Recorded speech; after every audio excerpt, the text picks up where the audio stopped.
పెద్దపల్లి జిల్లా మంతనిలో మహాలక్ష్మి ఆలయంలో రాష్ట్ర endowment department principal secretary Sailaja Ramaiyer, commissioner Hanumantharao ప్రత్యేక పూజలు చేశారు. మంత్రి శ్రీధర్ బాబు ఆదేశాలతో అక్కడికి చేరుకున్న కమిషనర్ ఆలయ అధికారులు అర్చకులతో చర్చించారు.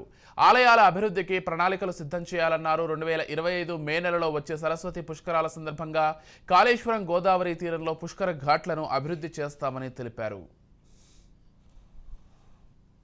మరియు మంత్లీ గ్రూప్ ఆఫ్ టెంపుల్స్ నేను మరియు కమిషనర్ ఎండోమెంట్స్ ఉన్న జిల్లా కలెక్టర్లతో పాటు మేము విజిట్ చేసి తర్వాత సమావేశాలు పెట్టడం జరిగింది. ముఖ్యంగా పూర్తి స్థాయిలో ఒక హోలిస్టిక్ డెవలప్మెంట్ ప్లాను ఈ రీజన్కి ముఖ్యంగా కాళేశ్వరం, మంథని మరియు వీటితో పాటు రామగిరి మూడింటిని కలిపి ఒక సర్క్యూట్గా డెవలప్ చేయాలని ఒక ఆలోచన మంత్రి గారిది.